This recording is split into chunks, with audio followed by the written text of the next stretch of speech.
Բարև ձեզ Փաստինֆոյի հարգելի հետևորդներ, սկսում ենք աշխատանքը տաղավարում եւ այսօր հյուրս բժիշկ Հայկ Մանասյանն է։ Բարև ձեզ, պարոն Մանասյան։ Բարև ձեզ։ Շնորհակալ եմ, որ չեք մերժել եւ հյուրընկալվել եք մեր տաղավարում։ Ես եմ շնորհակալ։ Եվ այսօր ուզում եմ զրուցենք նախ ապահովագրության մասին։ Կար կարծիք, որ հենց ընտրություններից հետո առողջապահության համընդհանուր ապահովագրությունը փուչիկի պես պայթելու է, այլևս հիմնադրամ գումար չի մտնելու, բայց մենք ինչպես տեսնում ենք, քաղաքացիները շարունակում են օգտվել եւ կարծես թե ամեն բան լավ է։ Ինչ կասեք այս մասին։ Դե շատ կարծիքներ կարան լինեին, փաստացի փուչիկի պես չի պայթելու, վերջին հաշվով մենք ունեցել ենք պետպատվեր, հա, որը լավից վատից այսպես էշը ցեխից հանել է։ Հիմա առնվազն պետպատվերի մակարդակի բուժօգնություն կապահովի ապահովագրությունը, բայց արդյոք դա այն է, ինչ մենք ցանկանում ենք եւ դա այն է, ինչի համար մենք վճարում ենք։ Դա է, մենք ուզում ենք այն առաջվա պետպատվերը տարածվի ոչ միայն ասենք այն խմբերի վրա, որոնց տարածում էր, այլ նաև, չգիտեմ, եւս միլիոն մարդ այդ նույն ծածկույթի տակ հայտնվի, բայց այդ որակի կազմակերպման այդ մակարդակի դա կլինի, ով ասե որ չի լինի։ Այսինքն պայթելու բան չկա, դու ուղղակի տեսնելու եք իրական դեմքը ապահովագրության, այնին միջև ընտրություններն էր կազմակերպվում, դա բոլորովին այլ ծրագիր էր եւ այն ինչ դրանից հետո է տեղի ունենում եւ դեռ պիտի տեղի ունենա, դա բոլորովին արդեն իրական այդ ապահովագրության իր բոլոր թերություններով, խնդիրներով, իր իրական կարողություններով համակարգն է, որը կտեսնեք եւ այդ ժամանակ կիմանանք էլի այդ էինք ուզում կամ դա ենք ուզում, շարունակում ենք դա ուզել, թե մենք քիչ ավելի լավ բան ենք ուզում։ Առհասարակ պետպատվերն ու ապահովագրությունը ինչով են տարբերվում, որն է դրանց տարբերությունը։ Հատուկ խմբեր կան, որտեղ բյուջեից սուբսիդավորում է պետությունը, այսպես ասած, փող է տալիս, օրինակ, չգիտեմ։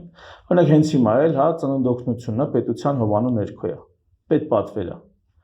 Բայց այդ նույն կինը, եթե ունեցավ առողջական խնդիր ու ինքը 200,000-ից ավել է ստանում, ինքը արդեն ապահովագրական ծրագրով է գնում, ուրիշ ֆոնդից է ֆինանսավորվում, փոքրինչ այլ ճանապարհ է անցնում։ Տարբերությունը այն պիտի լիներ, որ ապահովագրությունը պիտի ավելի լավ լիներ, ավելի մեծ հնարավորություններ տար եւ վերջին հաշվով ապահովագրություն դա հենց այնպես ապահովագրություն չի, դա վերջին հաշվով լինելու է մեր պետության, մեր երկրի առողջապահական համակարգը ընդհանուր առմամբ, սկսած բժշկական կրթությունից վերջացած բժշկության արտահանմամբ, այսինքն դրսից տուրիստները որ կգան ստեղ բուժվեն գնան, ներքին խնդիրների լուծմամբ մի ահռելի համակարգ է դա, որը քո երկրի առողջապահությունն է, ու կախված է դա դու ինչ տրամաբանությամբ եւ ինչ հիմքերի վրա ես դնում, ինչ ուղղություն ես տալի զարգացման, այդ կողմ էլ գնալու է։ Հիմա ինչ ուղղություն է տված։ Ուղղություն է տված վերընտրվել հունիսի 7-ի ընտրություններին։ Այդ ուղղությունն էր տված։ Ուրիշ ուղղություն չկար այդտեղ։ Քանի ամիս այդ ուղղությամբ ենք շարժվել։ Հիմա մի փոքր ուղղությունը փոխվում է։ Արդեն խոսացածի տակից դուրս գալ։ Իհարկե անհնար է խոսացածի տակից դուրս գալ։ Այնինչ խոստացել են, դա ապահովել անհնար է։ Ֆիզիկապես անհնար է։ Ինչու՞։ Պատրաստ չէ Հայաստանը այդ համակարգին, թե այլ ինչ-որ խնդիր կա։ Տեսեք, որպեսզի նայեք, ընդհանրապես ապահովագրությունը, եկեք մեր ապահովագրությունից խոսանք, հա։ Ապահովագրությունն ինչ է, օրինակ վարորդների, մեքենաների, վթարներից ապահովագրությունը, ամեն մեկ ունի ավտոմեքենա, տալիս է X 40,000, 30,000, չգիտեմ, մեկը 50,000 դրամ տարեկան փող, եւ այդ ամբողջ տարին, եթե վթար եղավ, անկախ նրանից ինքը մեղավոր է, անմեղ է, դիմացի մեքենան սարքվում է։ Եթե կրկնակի լինի, ասենք 30, 40, 50,000 չլինի, 60, 80, 100,000 դրամ վճարեն, ապա իր մեքենան էլ կսարքեն, ենթադրենք։ Սա ապահովագրություն է։ Հավաքվել է 1000 վարորդ, տալիս է X գումար եւ ամբողջ տարվա ընթացքում, եթե ինքը վթարի մեջ հայտնվեց, ապա փոխհատուցվում են այդ վթարով պայմանավորված վնասները։ Սա ապահովագրություն է, հասկանալի է, չէ՞։ Եկող տարի նորից մարդը այդքան փող է ներդրում անում, գցվում այսպես ասած այդ ընդհանուր կաթսայի մեջ ապահովագրական ընկերությունները դա տարբերություն որոշակի եկամուտ ունի աշխատում են։ Հիմա պատկերացրեք այդ 1000 վարորդը հիմա ապահովագրված են, ապահովագրություն տեղի ունի։ Բերում են մի 100 վարորդ, ասում են այս 100 վարորդն էլ թող ձեր հետ լինեն։ Իրանց փողերն էլ, իրանց վթարներն էլ կփոխհատուցենք, բայց իրանք փող չեն տալու։ Պատկերացրեք այս վիճակը։ Հիմա պատկերացրեք 1000 վարորդին ավելացրել են 100 վարորդ, որոնք չեն վճարում։ Հիմա պատկերացրեք 1000 վարորդին ավելացրել են 2000 վարորդ, որոնք չեն վճարում, բայց իրանց վթարները պիտի փոխհատուցվի։ Ավելին, այդ 2000 վարորդը ամենաշատ վթարներ անողն են։ Սա եղավ արդեն ապահովագրություն, սա ուրիշ բան է։ Հիմա մեր առողջապահության վրա այս համակարգն է գործում։ Ընդհանուր առմամբ, ներողություն։ Գոյություն ունեն աշխատող մարդիկ Հայաստանում, գրանցված աշխատողները մոտ 700-800 հազար մարդ է։ Լավ, գյուղատնտեսության մեջ էլ հաշվենք, որ ահագին մարդ աշխատում է գյուղատնտեսության մեջ ու ինքը գրանցված աշխատող։ Չի ոչ 1 միլիոն մարդ աշխատում է Հայաստանում, պահում է 3 միլիոն մարդու։ Հասկացաք, մի հոգի աշխատողը 2 հոգի չաշխատող է պահում։ Հայաստանում այս վիճակն է։ Հիմա այս մի հոգուն լրացուցիչ ավելացնում ենք առողջապահական հարցեր, ինքը խնդրեմ է։ Եթե դու ունենայիր 1.5 միլիոն աշխատող, 1.5 միլիոնն այդ որը կպահել են մյուս 1.5 միլիոնին, էլի ոչինչ, բայց ունես 1 միլիոն աշխատող, որոնք 3 միլիոն մարդ է պահում։ Էսի սկզբան է։ Ասում ենք ի սկզբանե ունենք միջոցների դեֆիցիտ։ Բայց հիմա գնացինք ապահովագրությունը, որ արվում է։ Այս 1 միլիոն հոգի աշխատողից 700,000-ը գրանցված են, գյուղատնտեսությունը չենք հաշվում։ Այս 700,000-ից 200,000 դրամ եւ ավել ստանում է 400,000 մարդ, մոտավորապես։ Թվերի մեջ կարող է մի քիչ էսկոմենկոմ ասեմ։ Այս 400,000 մարդը 200,000-ից ավել ստացող ամսական 11,000 դրամ տալիս է մոտավորապես 12,000 դրամ։ Ամիսը տալիս է, որ 1,800,000 մարդ ապահովագրեն, պաշտոնական թվերն է իրանց։ Այդ 400,000 մարդը մեջտեղ էս ճղվի ինչ անի։ Ոնց անի, այսինքն ռեսուրսը չի բավարարում, մեկը մենք բարձրանանք կոտիշնենք ցած ռեսուրսը չի բավականացնում։ Ու այս 400,000-ի վրա դրված է ապահովագրական ամբողջ ծախսերի 1/3-ը։ 2/3-ը բյուջեից է գալի։ Այդ բյուջեին որտեղից փող։ Էլի այդ մարդկանց աշխատածն է։ Այսինքն մարդիկ աշխատում հիմա Ժողովուրդ ջան, ռեսուրսը չի բավականացնում, ռեսուրսը դեֆիցիտային է ի սկզբանե։ Սա հասկացանք։ Դեֆիցիտային ռեսուրսները երբ են արդյունավետ կառավարվում։ Երբ որ դա շուկայական կարգավորման է ենթարկվում։ Օրինակ, դուք եկել եք պացիենտ եք, ունեք ենթադրենք ձեզանից հեռու մեջքի ցավ։ Ասում եք մեջքս ցավում է, ինչ պիտի անեմ։ Հիմա ես կարող եմ ուղղակի ձեզ հետ զրուցել, մի հատ դեբուժում գրել, ձեզ կարող եմ ուղեգրել նյարդաբանի մոտ, ձեզ կարող եմ ուղարկել MRT հետազոտության, կարող եմ ուղարկել ռենտգեն հետազոտության, սրանք տարբեր գներ են։ Մինիմում ես կարող եմ ձեզ բուժում գրել։ Հիմա լավագույն տարբերակը ո՞րն է այս դեպքում։ Ինձ համար, որպես բժշկի, ի սկզբանե մի բուժում գրելը։ Եթե չօգնեց, ու այդ բուժումը էժան մի 2000 դրամի բուժում է։ Եթե չօգնեց, կուղարկեմ նյարդաբանի մոտ։ Նյարդաբանն է կփորձի օգնել։ Եթե չօգնես, նոր լրացուցիչ հետազոտության կուղարկի։ Երբ որ շուկան է կարգավորում, դուք ինձ ասում եք այդ գները կասես, ես գներն ասում եմ, որը ինչ արժի, ոչ թե ինձ եք վճարելու, այդ տեղեկացնում եմ համակարգում։ Դուք ասում եք մի հատ եկեք սկսենք ձեր բուժումից, հետո կտեսնենք, որտեղ ձեր գրպանից եք վճարելու, դուք խնայում եք ձեր միջոցները։ Ինձ հիմա պատկերացրեք ապահովագրական ֆոնդ է, ընդհանուր ֆոնդ է։ Ասում ես դու քեզից ի՞նչ ա գնում, գրի էլի մեծ յամեր, գնամ յամեր, 100,000 դրամ դա արժի։ Այսինքն կար 2-3,000 դրամանոց քայլ եւ կա ալտերնատիվ 100,000 դրամանոց քայլ։ Եվ ես խորապես համոզված եմ 90% դեպքերում 100,000-ից քայլը անիմաստ է, բայց 90% դեպքերում առանց երկար բարակ գցել բռնել 100,000-անոց MRT-ները, յամերները, այսպես ասած, նշանակվում են։ Ո՞վ է դրա համար վճարում։ Այն նոր քննարկեցինք արդեն։ Այդ մարդիկ այդքան փող չունեն, որ ամեն մեկի կապրիզները տեն շռայլ ծախսեր անեն։ Բժշկությունը հենց կակրած դրա համար է,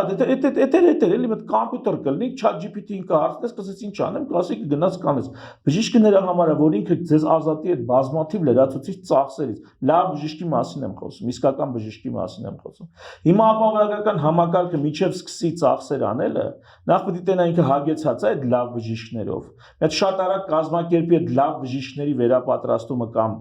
գոնե թիմավորումը, հա, այսինքն օրինակ ինչ է, հիմա դժվար է 10, 20, 30 բժիշկ վերապատրաստել, բայց կարան օրինակ իմ պատասխանատվության դտակ դնեն 10-20 բժիշկ, ես այդ 20 բժիշկի արարքը հետևեմ, հա, նրանց նշանակվից, տենամ նրանք իրոք կլինիկորեն հիմնավորված են աշխատում, թե այտենց անվոտ անգլուխ, այսպես ասած, շռայլում են մսխում են այդ միջոցները։ Հիմա իմ ասածը որն է, խոստացել են ի սկզբանե, որ մենք ամեն ինչ փոխհատուցում ենք, ոչ մի խնդրեմ չկա, ահա բերեցինք ապահովագրություն, ահա դուք այսքան միլիոն հետազոտություն, այսքան միլիոն դեղ, այսքան 100,000, չգիտեմ, վիրահատություն, ինչ են ցույց տալի։ Տեսեք մենք ինչ մեծ ծավալների աշխատում ենք։ Ժողովուրդ ջան, Հայաստանում ուրեմն կես տրիլիոն դրամի ամեն տարի առողջապահական ծախս է լինում։ Այդ թվերը այսօր մարդիկ տենուտ են զարմանում են, որտեղ դա ահռելի ծախսեր Հայաստանում լինում է։ Հայաստանում այսպես թե այնպես ահռելի բժշկական ծախսեր են լինում, մոտավորապես 1.2-1.3 միլիարդ դոլարի բժշկական ծախս է լինում, մարդկանց գրպանից, պետության կողմից, խառը, ամբողջ ծախսը, բայց այդ ծախսից մենք կարողանում ենք որակ ստանալ։ Այդ ծախսը մենք կարողանում ենք արդյունավետ հուն ուղղել։ Մի խոսքով ընդհանուր ասելիքս հետևյալն է. Սիստեմը զբոյ է տալու, ցույց է տալու, որ ինքը ի վիճակի չի որակյալ, ծախս արդյունավետ ծառայություն մատուցել, ու դա արդեն իսկ երևում է։ Առաջիկայում ավելի շատ կերևա։ Պարոն Մանասյան,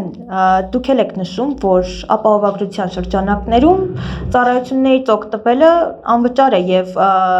նույն ֆոնին կան ահազանգեր, որ օրինակ մինչեւ 18 տարեկան երեխաների բուժօգնությունը համավճարով է դարձել։ Սա ինչ է նշանակում, ինչու է նախ ընտրություններից հետո դարձել համավճարով եւ ինչու պետք է այդպես լինի։ Նախ պետք է հենց այդպես լինի, եթե ուզում եք անկեղծ, եթե ուզում եք համակարգը դիվանա, եթե իրոք ուզում, ուրեմն պետք է լինի համավճար, ժողովուրդ ջան։ Բայց չէ՞ որ միշտ մինչև 18 տարեկանների եղել է։ Սպասեք։ Եթե դուք լավ բժշկություն եք ուզում, թե ուզում եք տենց մի մուֆտելու համար ենք տենց մտնում բժշկություն, թե մտել ենք, որ իսկականից ծառայություն ստանանք, որակյալ բժշկություն։ Եթե ուզում ես որակյալ, պետք է վճարես։ Եվ ասում շուկան պիտի կարգավորի դա։ Եթե շուկային որպես կարգավորիչ հանում եք, դուք ընկնելու եք գերածախսի տակ։ Տարվա կեսից փողերը պրծնելու է, ոչ բժիշկ եք ունենալու, ոչ դեղ, ոչ հետազոտություն, ոչ մի բան։ Տարվա կեսից հիվանդները մնալու են առանց նորմալ պատշաճ օգնության կամ զարտուղի ճանապարհներով, հարեստական հերթերով, խաբելով, բանով ձգելու են մինչև տարվա վերջ։ Ձեզ ո՞րն է պետք։ Եկեք հասկանանք, մեզ ո՞րն է պետք։ Մեզ պետք է նորմալ ռեգուլյար աշխատող բժշկություն, իր որակին հետևող եւ այլ։ Դրա համար դուք պիտի վճարեք ոչ միայն որ ֆոնդ ձևավորվի, այլ որ խնայողաբար ծախսերն անեք։ Այդ MRT 100,000 MRT ուզողին, եթե ես ասեմ, գիտես ինչ կա, MRT-ն 100,000 է, բայց դրա 40,000 դրամը դու քո գրպանից պետք է տաս, ինքը մի պահ կմտածի, կասի չէ, սպասի։ Հնարավոր է ինձ դեղը բուժումը գրեք, եթե չօգնի նոր կգնանք MRT։ Ասում եմ հնարավոր է։ Տեսեք ինչքան էկոնոմիա եղավ։ Մենակ այն պատճառով, որ իր գրպանի վրա էլ պատասխանատվություն ընկավ։ Այն դեպքերը պիտի ընդհանրապես զերծ լինեն որևիթե մի վճարումից, որոնք էկզիստենցիալ դեֆիցիտին են վերաբերում, այսինքն կյանքի մահու խնդիր են։ Ես դա օնկոլոգիա, ուռուցքաբանությունը պիտի ընդհանրապես համավճար, տես բան չպիտի լինի։ Ուռուցքաբանությունը ոտքից գլուխ պիտի փոխհատուցվի, ոտքից գլուխ։ Թանկա էժանա, արկա չի, պիտի փոխհատուցվի։ Պիտի փոխհատուցի շտապ օգնության ծառայությունը, այսինքն անհետաձգելի ավելի ճիշտ է ասել, ոչ թե շտապ օգնություն, որտեղ շտապ օգնություն կանչում են ճնշում չափելու համար, հա, այտենց այդ վիճակն էլ կա։ Կամ չգիտեմ, ալարումը գնա հիվանդանոց, ասում թե շտապ օգնությունը գա, ինչ կլինի, որ դու գայիս տանը բուժօգնություն տրամադրի։ Մի խոսքով, բայց եթե շտապ օգնության մեջ իրոք կա անհետաձգելի բուժօգնության ահռելի բաժին։ Անհետաձգելի բուժօգնությունը համաձայն եմ։ Դա ընդհանրապես քննարկում չի կարա լինի, ասենք, այսքան արժի դու այսքան պետք է վճարես։ Սիրտանոթային համակարգի հիվանդությունները, ինֆարկտներ, ինսուլտներ, այդ թվում շատ թանկարժեք սարքավորումների պեյսմեյքերներ են օգտագործում, ստենտեր են օգտագործում, պրոթեզներ են օգտագործում։ Սիրտանոթային համակարգի ամբողջ ծախսը պետք է լինի 100%-ով փոխհատուցվող։ Այս դեպքերի մասին խոսք լինել չի կարող, այսինքն առողջապահական ապահովագրությունը պետք է ուղղվի այս կենաց մահու հարցերը առանց քննարկման, առանց ինչ-որ փաստաթղթային էսկոմենկով բարև ձեզ կամ բարև էլ չկա, կոմայի մեջ է հիվանդը, տեսան, կասկածեցին, գնահատեցին վիճակը անհետաձգելի, վերջ, դա 100%-ով պիտի փոխհատուցվի։ Այն մնացած ամբողջ ծախսը, որ այսօր չանենք, վաղը կարան կանենք, վաղը չանենք, մի ամսից կարան կանենք, այս ամբողջ ծախսը պիտի անպայման համավճարի բաժին ունենա։ Այդ բաժինը ես չգիտեմ քանի տոկոս կլինի, կամ կարամ ասեմ քանի տոկոս կլինի, դա տարբեր, նայած որ խմբի համար, բայց նույնիսկ այն ամենաչքավոր մարդը բժշկությունից օգտվելուց 10 դրամ պետք է իր կողմից համավճար տա, որ իր գրպանով պատասխանատվություն կրի, որպեսզի ծախսերի ավելորդություն չլինի, չկա այդքան փող, տեսեք, ես համաձայն եմ, ես կուզենամ բոլորին բանը, այսպես 100% ծածկույթ ապահովեն, բայց մի հատ նայեք մեր տնտեսությանը, մի հատ թվերին նայեք, ժողովուրդ ձեր աշխատածին նայեք, այդ դուք ձեր գրպանից պետք է վճարեք։ Տարբերությունն է նա, որ ասենք ամիս եք վճարում, ոչ թե ենթադրենք 2 տարվա մեջ մի անգամից։ Յուրաքանչյուրս մեր գրպանից պետք է վճարենք։ Դրա համար համավճարները երևի ամենախելոք բանն է,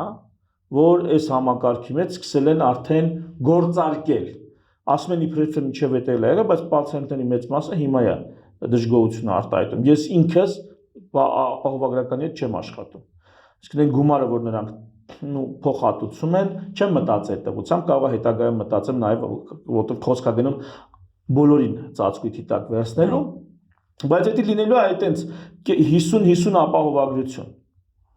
Կես դուք եք փողը տալի, կեսը նրանք, մի խոսքով։ Իմ առաջարկի սկզբանե եղել այն, որ ուռուցքային, հակաուռուցքային ոլորտը, օնկոլոգիան 100% վերցնել բարձր որակ բժշկության եւ ապահովագրության տակ, ու դա լրիվ հնարավոր էր, այնուհետեւ փուլ անցնել սկզբում էնդոկրին սիստեմին, շաքարային դիաբետ, որը էլի խնդրահարույց է, լուրջ խնդիր է եւ սրտանոթային համակարգ։ Այս համակարգերը թող փագեին, այն մնացածի մասին կմտածեինք, բայց մենք գնացինք հակառակ ծայրից։ Իսկ ինչու հենց ընտրություններից հետո։ Մինչև ընտրությունը սուսպուս փոխհատուցում էին ամեն ինչ։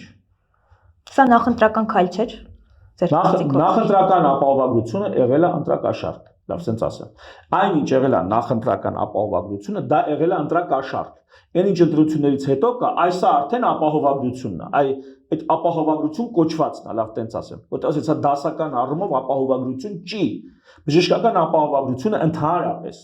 աշխարհում դա դասական առումով ապահովագրություն չի, այնպես ինչպես ավտոմեքենաների ապահովագրությունը, այնպես ինչպես չգիտեմ հրդեհի դեմ ապահովագրությունը, չգիտեմ ինչ որ գույքի ապահովագրությունը, գողության դեմ ապահովագրությունը, սա այդ տեսակ ապահովագրություն չի, սա մի փոճուր մասով ապահովագրություն է, մի ահռելի մասով թոշակ, կենսաթոշակ, այսինքն ահռելի խումբ մարդիկ կան, որոնք չեն աշխատում, չեն վճարում, բայց ինչպես թոշակ են ստանում կենսաթոշակ որպես տարիքից ելնելով, այնպես ապահովագրություն են ստանում տարիքից կամ որոշակի կարգավիճակից, որ խաշմանդամություն եւ այլն, որոշակի կարգավիճակից ելնելով, սա թոշակի պես բան է, այսինքն այսպես մասսայական ապահովագրություն մտցնել, դա նույնն է, որ մասսայական թոշակները բարձրացնել մի քանի տասնյակ հազար դրամով։ Եթե դու կարող ես այսպես ապահովագրություն մտցնել, ասում ուրեմն դու հանգիստ կարող ես մի քանի տասնյակ հազար դրամով թոշակները բարձրացնել։ Բայց եթե մի քաղաքական գործիչ նախընտրական շրջանում գար ասել, ես 30,000 դրամով թոշակները կբարձրացնեմ, քաղաքական գործիչ, կասեին պոպուլիզմ անում, չէ՞։ Բան չեք մտածում, որ պոպուլիզմն է, երբ որ այդ տեսակ առողջապահական խոստում են տալի։ Նույն բանն են ասում։ Ում հաշվին, այ ընկեր։ Ում հաշվին։ Ես չեմ ասում, թե մարդիկ պիտի հարկ չվճարեն։ Մարդիկ պիտի հարկ վճարեն, հարկերն պիտի գնան սոցիալական ապահովության, բայց այդ մարդիկ այդքան ունեն որ վճարեն։ Մի ուրիշ հետաքրքիր հանգամանք էլ ասեմ։ Ասեք։ Նայեք։ Տեսեք, կազմակերպչական դեպի ինչքանով է որոշումը քաղաքական եղել, էլի ոչ սոցիալական, ոչ էլ առողջապահական, զուտ քաղաքական եղել։ Նայեք։ Վճարում են ապահովագրություն։ Ապահովագրությունը եկավ, ասեցին հունվարի 1-ից 200,000 դրամից ավել ստացողները ամսական 11,000 դրամ վճարում են, 129,000 տարեկան վճարում են։ Հիմա նայեք 12,000 դրամ, հա, ամիսը 12,000 դրամ մոտավորապես վճարում են։ 200,000-ից ավել ստացողները բժշկի գնալու փող ունեն։ Մանասյան Հայկի մոտ գալու փող ունեն իրանք։ Իրանք լավ բժշկություն ստանալու համար փող ունեն։ Ով չունի այդ փողը։ 200,000-ից ներքև ստացողները, չէ՞։ Այո։ Այն մարդիկ էին իրականից կարիքի մեջ, որ ունեին առողջապահական աջակցության կարիք։ Հիմա դու եթե համակարգ ես ստեղծում, ինչ ես անում։ Նայում ես այն 200,000-ից վերև ստացողներին, ասում ես եք ձեզ ապահովագրեմ։ Ընկեր, այն ներքևին ապահովագրի 200,000-ից ներքև ստացողներին։ Այն մարդիկ չեն կարող որակյալ բժշկություն ճարեն իրանց համար։ Նրանց համար կազմակերպի լավ բժշկություն, նրանց համար վճարի։ Ձեր կարծիքով միտումը ո՞րն է, որ հենց 200,000-ից ավել աշխատողներին առաջինը ապահովագրեցին։ 200,000-ից ավել ապահովագրեցին, նախ դրանով արդեն իսկ այսպես պրոբլեմ չունեցող այսպես խավին, որպեսզի համակարգը կայացնեն, հասկացաք, որպեսզի փող լրացուցիչ ստանան։ Հիմա 400,000 մարդ, առնվազն 400 տարեկան 129,000 դրամ, այսինքն ընդհանուր իրենց ծախսերի 1/3-ը իր գրպանից փոխհատուցումը։ Սկսեցին սրա համար հունվարի 1-ից, բայց ապրիլի 1-ից ինչ արեցին։ Այս գումարից էլ, այս 400,000-ը, որ պետք է ամբողջ տարվա ընթացքում տա, այս գումարից ավելի մեծ գումար 600,000 թոշակառու 10,000-ով ամսական թոշակը բարձրացրին։ Այսինքն ընկեր, եթե դու այդ փողն ունեիր, եթե այդ փողը կար, որ 600,000 թոշակառուի, 10,000-ով թոշակը բարձրացնես, դու չի կարես մարդկանցից 11,000, 200,000 դրամից ավել ստացողներից։ Ինչի՞ ես մարդկանցից 11,000, 12,000 ամիսը փող ես վերցնում ապահովագրություն անելու համար։ Այս մարդկանց հանգիստ թողեր գնայր այն մի քանի 100,000-ը, որոնք միջև 200,000 են ստանում, նրանց առողջության հարցերը լուծեիր։ Ինչի այս ծերից սկսար, ասեմ ինչի, որտեղ խնդիրը քաղաքական էր։ Պետք էր փող քերել, այսպես ասած, փող քերելու աղբյուրը կտան։ Հետո տեսան, որ դա ընտրությունների ժամանակ բավարար չի, համապատասխան ձայներ ավալ, ընտրակաշարքի այդ մոդելն ու այդ քանակը բավարար չի, 10,000 դրամ թոշակներն ավելացրեցին։ Եկավ կանգնավ իսկը իրանց ուզածը, այսինքն իրար բացառող երևույթներով, քայլերով ցույց տվեցին, որ այս ամբողջ որոշումը քաղաքական էր։ Ու եթե ինչ-որ մեկը, ես չեմ ուզում դեմ խոսամ, ժողովուրդ, լոգիկա է։ Եթե պետությունը ուներ թոշակները 600,000 քաղաքացու թոշակները 10,000 դրամով բարձրացնելու, նա ինչի 400,000 աշխատողից ամիսը 10,000 դրամ փող է վերցնում, կամ 11-12,000։ Եթե նա այդ փողն ունի, թոշակ բարձրացնում, դες չի փող ավելացնում։ Թողին ապահովագրություն աներ էլի։ Թող աներ ապահովագրությունը առանց մարդկանց գրպանին անմիջապես կպնելու։ Նշանակում է ոչ։ Նա այնտեղ կպնում է, այնտեղ խրախուսում է ու ֆինանսներն էլ թափանցիկ չեն, հաշվետվություն չկա։ Հաշվետվություն կա, այսքան գործ են կարել, այսքան ժամանակում։ Ֆինանսները ինչքան էս հավաքագրվել, որտեղից էս հավաքագրվել, որտեղա ծախսվել, թափանցիկ այդ, այսինքն մեկը որ ուզենա էքսպերտ ծանոթանա, չի կարա ծանոթանա, այդ ինչա կատարվում, որտեղից են փողերը գալի, ուր են գնում։ Կոպիտ ասեմ, եթե այսօր Ալիևը $5 միլիարդ տա ֆոնդին, չնայած դա շատ է, $1 միլիարդ տա ֆոնդին, ոչ ոք չի իմանա, որ Ալիևը $1 միլիարդ ֆոնդին տվել է, որ տղեկը հանգարց չնեղվեն։ Հանգարց ոտներին չգցեն, այսպես ասած։ Ես դավադրապաշտություն եմ հիմա ասում, բայց ուզում այդ տեսակ փակ process-ը ոչ ոք չի կարող այդտեղ հաշվետվություն ստանա։ Հետո մի բան թղթերով կդզենք, ձևակերպենք, կներկայացնեն, բայց այդտենց։ Մենք տեղյակ ենք նաև, որ 2027 թվականի հունվարի 1-ից քաղաքացիների մյուս մասն է ապահովագրվելու։ Այստեղ ինչ սպասենք, ինչ զարգացումներ կլինեն ձեր կարծիքով։ Ես չգիտեմ, ախր նայեք, ինչ սպասելը կարակ լավ բաներ սպասեք, կարակ վատ բաներ սպասեք։ Ես գիտեմ տրամաբանությունը կան հիմնական սկզբունքներ։ Հա, ամբողջը ասացին անունը դրեցիր, որ ապահովագրել ես։ Եվ այդ մարդիկ փող չեն վճարելու, վճարելու են։ Ինչ են վճարելու։ Վճարել են հավելավճարներ, այդ պարտադիր հավելավճարներ լինելը։ Պարտադիր, չի կարա առանց դրա, անհնար, այդքան փող չկա։ Մանավանդ լավ բժիշկները, օրինակ հիմա կոնսուլտացիան օրինակ 6,000 դրամ սահմանված է։ Չգիտեմ ում համար, ոնց կոնսուլտացիան դա ճնշում չափելը չի, կոնսուլտացիան դա որոշում կայացնելն է, եւ եթե ներսում մանավանդ բուժում ես գրում, այսինքն գլխով պատասխան ես տալի, առաջիկա 15-20 օրը մի ամիսը, այդ մարդը մի բան եղավ, դու ես դատվում, կոպիտ ասեմ։ Շատ մարդկանց համատի մատների արանքում են նայում, շատ պատասխանատու որոշում է, շատ պատասխանատու։ Ես ինքս համ սոնոգրաֆիստ եմ, համ բուժող բժիշկ եմ։ Ես համաձայն եմ 10 հիվանդ սոնոգրաֆիա անեմ ճանապարհեմ, LRS-ը չտենամ, այսպես ասած, քան թե բուժում գրեմ ու իմանամ, որ գլխով պատասխան եմ տալի նրա առաջիկա ամսվա կամ եթե քրոնիկ դեպք է ամիսների ճակատագրի համար։ Դա շատ լուրջ պատասխանատու ստրեսային վիճակ է։ 10 սոնոգրաֆիա անես այդքան չես նեղվում, քան 2 բուժում գրես ու ճանապարհես։ Դա տենց պատասխանատու բան է, սա ինչի համար եմ ասում, մարդիկ դա չեն պատկերացնում, երկու հատ դեղ գրեց էլի։ Երկու հատ դեղ գրեց, որից եթե դու ռեակցիայի մեջ ընկնես, երկու հատ դեղ գրեց, որից եթե դիագնոզը սխալ եղավ, երկու հատ դեղ գրեց, որից առաջ այնքան մտածես, թե որ երկուսը գրի այդ եկա ապտեկայի պոլկայից։ Ապտեկայում իր ոլորտի դեղերը 3 պոլկա են, այդ 3 պոլկայից ինքը ընտրեց 2 դեղ։ Այդ երկուսը ընտրության համար գլուխը աշխատեց, եկավ այդ երկուսն ընտրեց։ Այս այնքան պատասխանատու բան է, որ նորմալ բժիշկը չի համաձայնվի իրանց տված վճարների մեջ առանց համավճարի չի համաձայնվի աշխատի։ Կհամաձայնվի ով երիտասարդ բժիշկը։ Притом այդ 6000 դրամը բժիշկին չեն տալի, այդ 6000 դրամից 3000 դրամն է բժիշկին գնում։ Էդ էլ ասեմ, էլի։ Իսկ մյուս 3000-ը ինչ է լինում։ Հիվանդանոցին։ Որ միտեղ նստած աշխատում ես։ Հիմա այստեղ նստած աշխատում ենք։ Այս սենյակը քո արենդ է կամ գինա, փողա, մաքրուհին, որ այստեղ աշխատում է, փողա, կոնդիցիոները, հոսանքը, փողա, գույքը, թուղթն է, տապչանն է, այս այնը փողը, հաշվապահությունն է, եւ այլ կազմակերպեցու տնօրինություն, բաժին, բարիչ, մենեջմենտ, այդ սա փողը։ 3000 դրամը լավագույն դեպքում 3000 դրամը տալիս են բժիշկին, կարան 3000 դրամ չտան բժիշկին, 500 դրամ տան բժիշկին։ Էդի չես կարա բան անես էլի։ Մի խոսքով հիմա երիտասարդը կարա աշխատի այդ գումարով ու լրիվ բավարար է։ Իմ կարծիքով երիտասարդ սկսնակ բժիշկին դա բավարար է, բայց եթե մի օրվա մեջ նայի 10-15 դեպք ու լինի փորձառու մեկի շեֆության տակ, այսինքն օգնության եւ վերահսկողության տակ, որովհետեւ ցանկացած օրինակ է, աշխատում ենք, հիմա 5 բժիշկ նստած 3000 դրամ աշխատավարձով ամեն հիվանդից աշխատում է, կաշխատեն, բայց ցանկացած մեկը որ նեղվեց, պետք է ասի դոկտոր ջան, էսի շպահը ոնց սենց ասում ես, էսի սենց արա անցյա, այն մեկը նեղվեց, պիտի մի հոգի գլխներին լինի,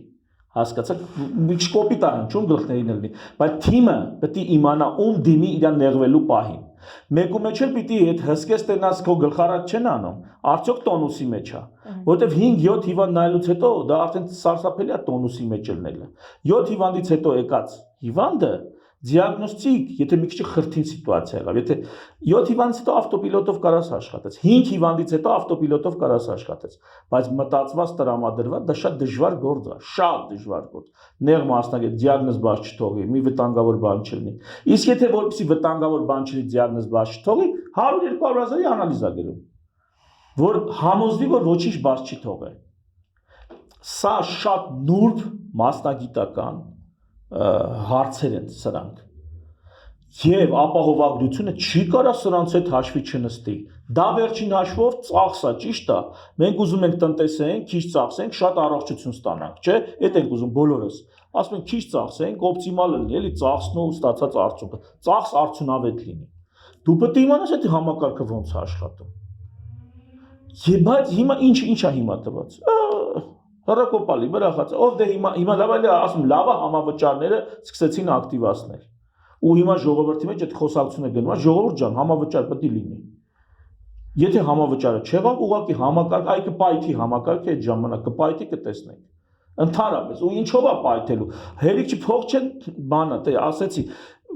իրանք ինչ են արել այս իմ պացիենտին ապահովագրե տարել ասում արի Էլ դու հայկի պացիենտը չես, ես քեզ ֆինանսավորում եմ։ Գնում ասում դե դու ֆինանսավորի, ասում չէ, գիտես, այդքան փող չկա։ Համ հիվանդին տարել ես,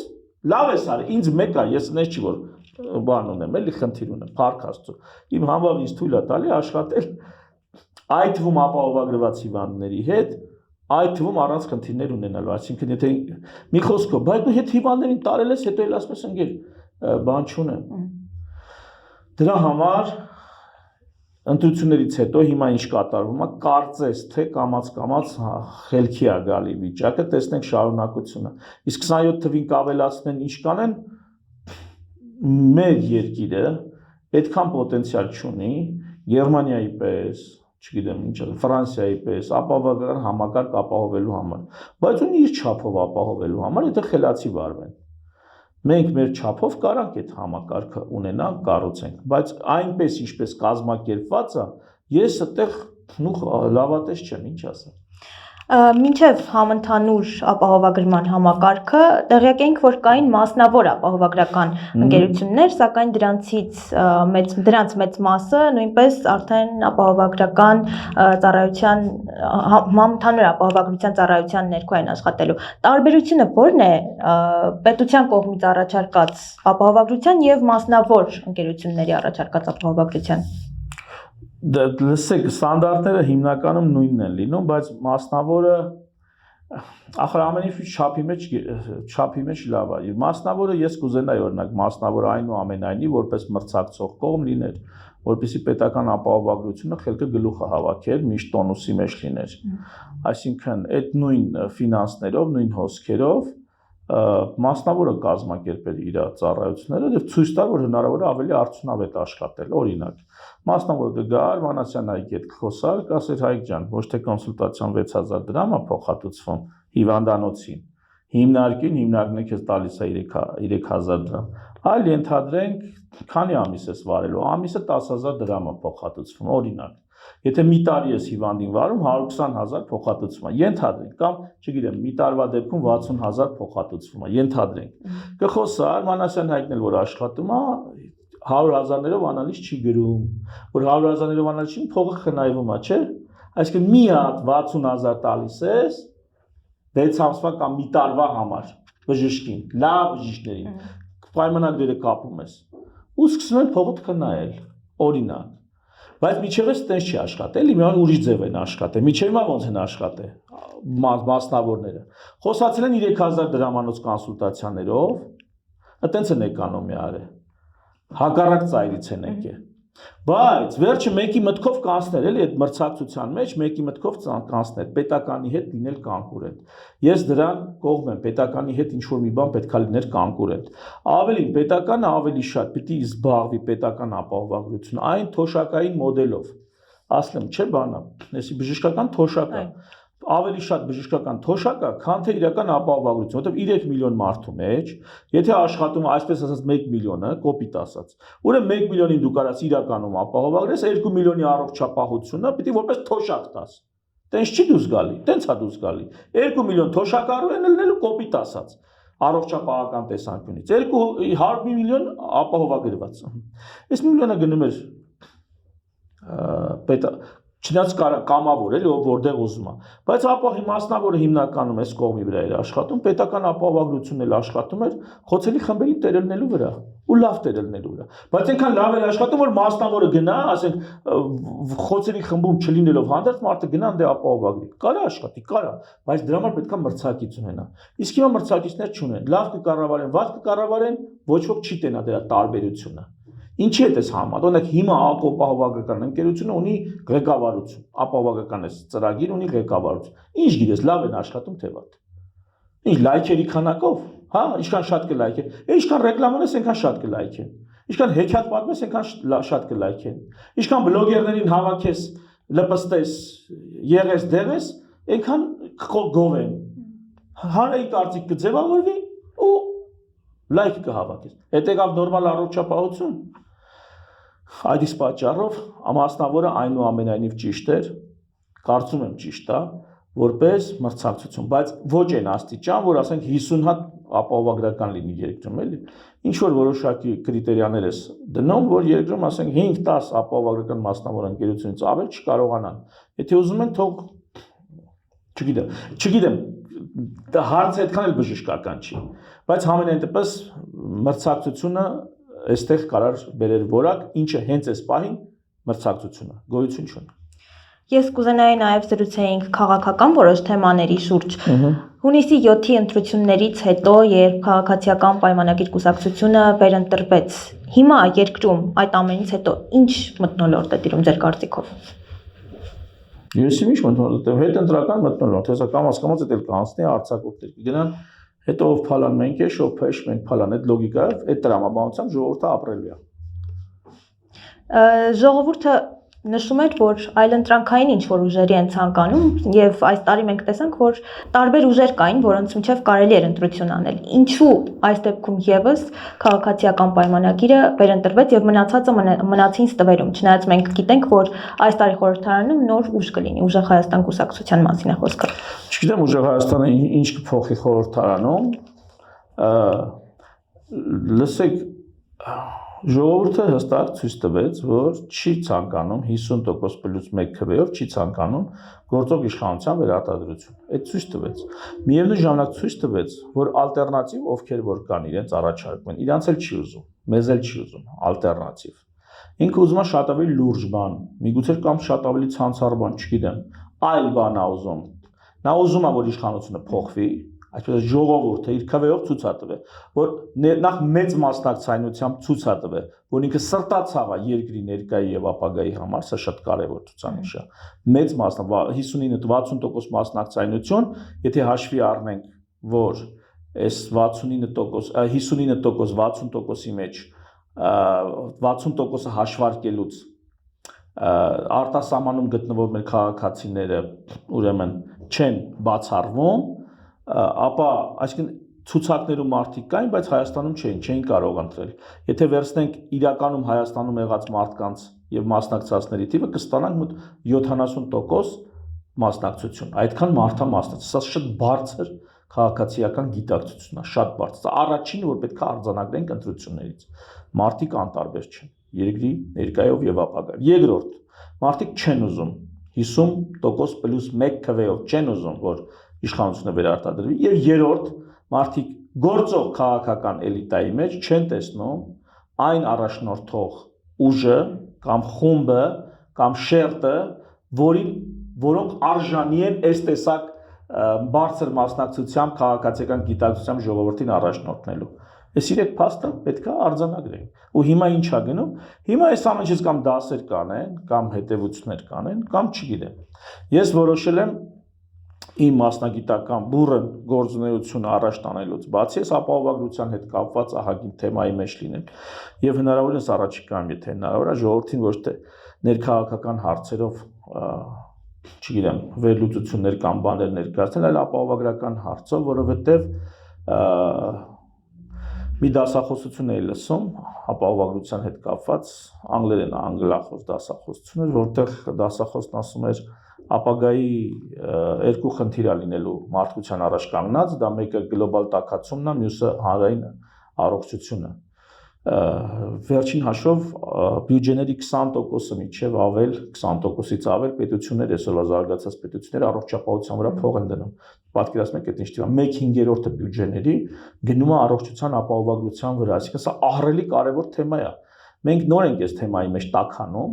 այսինքն վաղուց ենք խոսել սրա մասին, բայց հանրությունը, բժիշկները, առողջապահական նախարարությունը եւ նոր ենք այս թեմայի մեջ, բայց սա լուրջ խնդիր է ժողովուրդ։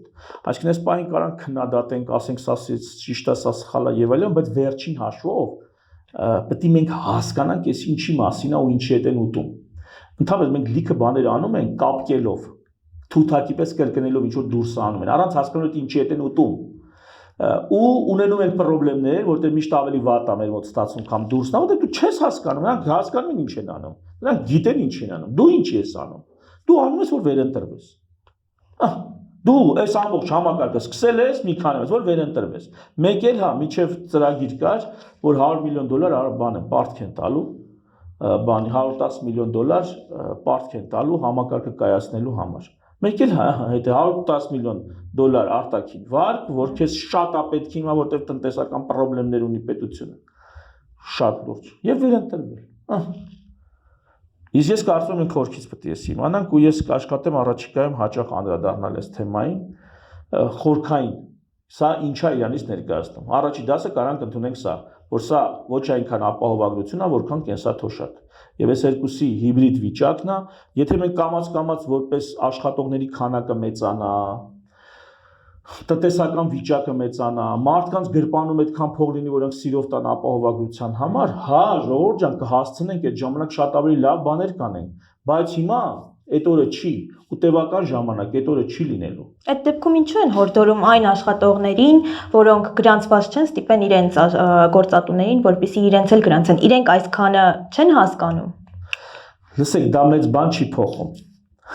Դա մեծ բան չի փոխում։ Ծախս արդյունավետությունը այդքան տեղ չի։ Օրինակ ասեմ, դեղերի վրա ահռելի ծախս է գնում, ահռելի։ Բայց մենք դեղերը մեզ մոտ, մեր շուկայում, կոպիտ ասած միջազգային շուկայի գներն է։ Այսինքն երկրներ, որտեղ ամիսը միջինում 2-3 հազար եվրո փող են ստանում, այդ նույն գներով են ինչ որ մեր մոտ է։ Այդ ինչա նշանակում, բայց կան ավելի էժան գներ, այո կան, որտեղ Հնդկաստանում, հնդկական դեղերը սարսափելի առումով, այնց լավ իմաստով, լավ, անհավատալի է Ժանեն, անհավատալի։ Հատկապես այն դեղերը, որ մեզ մոտ կարող են մի քանի 100,000 դրամ արժենալ, այդ դեղերը Հնդկաստանում, դրանք մի քանի դոլար են։ Հնարավոր է մենք այս դեղի շուկան, այսպես ասած, վերափոխել, այլ պետությունը կարա դա անի։ Էլի թողով դեղա բերում ինչ գնով ծախում։ Պետությունը կարա ապահովագրության համար բերի, ասես հնդկական դեղերն է։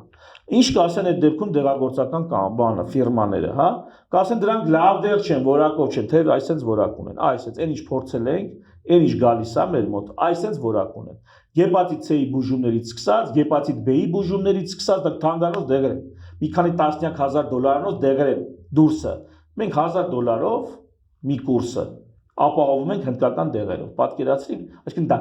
լինողը կա, օմեպրազոլը հնդկական, օմեզը, ինչ պակաս է ազդում։ Պակաս է ազդում։ Ապտեկայում դեղատան աշխատողները այլոց կարող է շատ բան վաճառեն, իրանք որ խմելու լինեն օմեզ են խմում։ Այսինքն իրանք համար օգտագործում են այդ հնդկական օմեզը։ Հիմա պետությունը կարա էսի բերի, շուկային ասի, ով ուզում է թող գնա այն դեղը առնի, ապտեկայում դրած շվեյցարական դեղը առնի։ Ով չէ, ես էսի ապահովագրությամբ ապահովում եմ։ Դա գիտեք, դա միլիոնավոր դոլարների, տասնյակ միլիոնավոր դոլարների էկոնոմիա է անելու, եթե ոչ հարյուրավոր։ Դա այդ տեսակ է, այդ պետությունը սրանով պետք է զբաղվի, ապահովագրություն ես ուզում դնես։ Առաջինը մեծ մասշտաբով է դեղի հարցը լուծի։ Երկրորդ շռայլություն բան արա, բժշկական հաստատություն ինչ ա մտնում ասում լյուքս պալատ պարկելու տեղ կա, բայց հիվանդին չեն կարող ընդունել։ Պալատում մի հոգի պարկում է, լյուքս պալատ է, հիվանդանոցում գիտեք, չէ՞, լյուքս պալատ կա։ Ընկեր լյուքս պալատ 30% բան դի լյուքս պալատի վրա։ Այդ ճոխությունն է, չէ՞ դա արդեն։ Կարա՞ք ասեք, որ դա անհրաժեշտություն է։ Դա ավելի շատ ճոխություն է։ Շատ լավ, 30% է լյուքս պալատի գնում այն մարդուն, ով ընդհանուր պալատում է ու կարիքավոր է։ Սենց տեղերից հավաքի փողը։ Տես որտեղ է ռեսուրսի ավելցուկ դրսևորում։ Պատկերացրիք, ու մոտա կուտակվել, չգիտի ինչ անի, չգիտի էլ ինչի վրա ծախսի։ Այ ու մոտ կուտակվել է, չգիտի էլ ինչի վրա ծախսի։ Մեխանիզմներ մտածի ընդեղից որոշ չափով, սահմանափակ։ Այնտեղից հարկի, բեր ընդեղ ծախսի, որտեղ էդի չկա։ Բայց ոչ թե սենց բանը, գազոնակասիլկով, ամբողջը հավասար սենց հնձում ես, հետո ասում ես, վայ, ոնց որ չի ստացվում։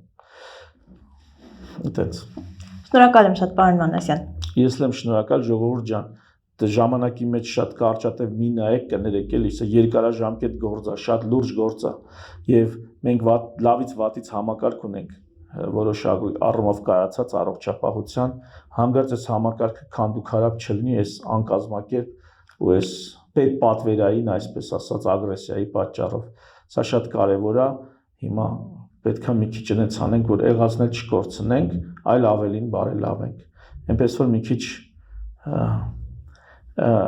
քիչ ուշադիր եղեք, ժամանակի պահի ազդեցության տակ մի մտածեք, որ սա 10 տարվա համար է։ Ու եթե այսօր օրինակ ես էլի համավճարին գամ, եթե ձեզից համավճար են ուզում, ուրեմն իմացեք համակարգը դեռ կարա